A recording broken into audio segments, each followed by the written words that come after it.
तो अब इनके पास विजन नहीं है और शिक्षा के लिए तो कोई विजन नहीं है सरकार के पास। और एनईपी 2020 की पंक्तियों को पढ़ा जाए, मैं बार बार कहता हूं स्मृति जी को डाउनलोड करके अपने सिरहाने रख के पढ़ना चाहिए।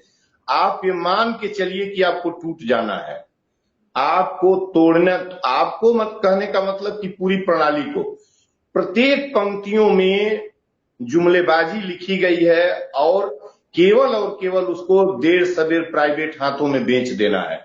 जहां जो पब्लिक सेक्टर की यूनिवर्सिटीज हैं, इंस्टीट्यूशंस हैं, वहां भी अब जो कोर्स खुल रहे हैं वो सेल्फ फाइनेंस में खुल रहे हैं, फीस उसकी 7 गुने हाई कर है। क्या मतलब है भाई? जब तुम बाजार में एजुकेशन बेचोगे तो बताओ कि 80 कम से कम हम 120 करोड़ कहें तो किसी को थोड़ा आपत्ति होगी। मैं 80 करोड़ को तो कहूं ना जो 5 किलो अनाज में अपना जीवन तलाशते हैं, उन जिनके यहाँ 1 रुपए नहीं है, 200 फीस देनी हो उसका लड़का कैसे पढ़ेगा? जो फीस 7,000 में होती थी जर्नलिज्म की यहाँ पास के। नमस्कार साथियों, स्वागत है आप सभी का आज के इस नए वीडियो में। ये वीडियो आप सभी शिक्षा मित्र साथियों के लिए बेहद ही महत्वपूर्ण होने वाली है। वर्तमान की कुछ खबरें, हाल ही के अंदर का चल रहा कुछ ऐसा प्रकरण जिनको देखने के बाद समायोजन के दृष्टिगत सब कुछ क्लियर होने वाला है। इन सारी बातों को आपके मध्य में साझा करेंगे। सभी साथियों से एक विशेष अनुरोध है, वीडियो को आप पूरा देखें। चैनल को अभी तक आपने सब्सक्राइब नहीं किया है तो इसे सब्सक्राइब भी कर लें। अब चलते हैं अपडेट पर। विश्वविद्यालय में पुराना रिनाउंड, आजादी के बाद का देश का पहला विश्वविद्यालय है गोरखपुर विश्वविद्यालय, वह फीस 21,000 से 28,000 हुई है। 28 रुपए किसी के घर नहीं है, 100 करोड़ लोगों के पास। पढ़ेगा कैसे? कोई बताएगा कैसे पढ़ेगा? वेलकम मित्र को दूसरे मित्र आ गए। और दूसरी बात है कि मिश्रा जी, मैं अपना अंतिम पैगाम आज कहूंगा आपके चैनल पर, शिक्षा मित्र और अनुदेशकों के ऊपर ही बात होगी। और नारी जो इन्होंने नारी सशक्तिकरण का इनका जो स्लोगन है, वह उसका तो मैं नाम नहीं लेना चाहता।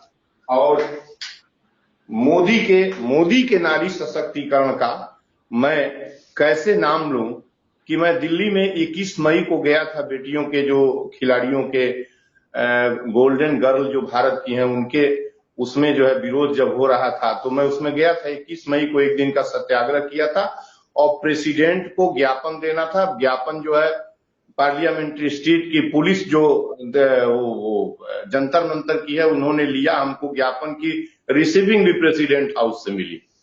और 28 तारीख को जब ये पार्लियामेंट का नए सेंट्रल विस्टा का उद्घाटन इस देश के प्रधानमंत्री, पता नहीं क्यों इनको सम्मानित शब्द का इस्तेमाल करने की इच्छा नहीं करती, लेकिन इनके भय से मैं इनको अपने शब्द का वर्ण नहीं करता हूं। मैं ये कहता हूं कि लोग कहेंगे कि ऐसे शब्दों का इस्तेमाल करेंगे, लेकिन हिंदुस्तान को इन्होंने हिंदुस्तान की शक्ल में नहीं छोड़ा है।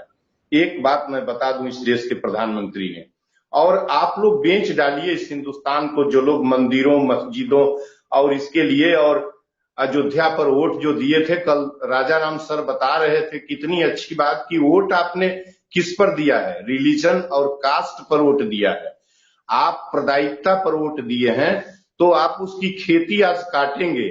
वोट आपने मदिरालय खोलने के लिए दिया है, वोट आपने मंदिर खोलने के लिए दिया है। प्रत्येक 1 किलोमीटर पर मदिरालय मंदिर आपको मिलेंगे। मंदिरों में कौन जाता है?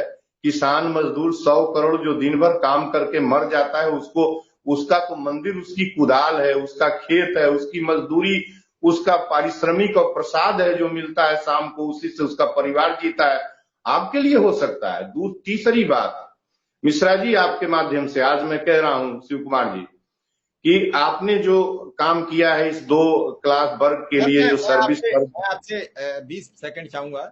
लोग पूछ रहे हैं विक्रम सिंह, तो आज विक्रम सिंह को इस राज्य के शिक्षा मंत्री ने सम्मानित किया है आज अलीगढ़ में। बेसिक शिक्षा मंत्री संदीप सिंह ने आज विक्रम सिंह को अलीगढ़ में उनके काम को लेकर सम्मानित किया है।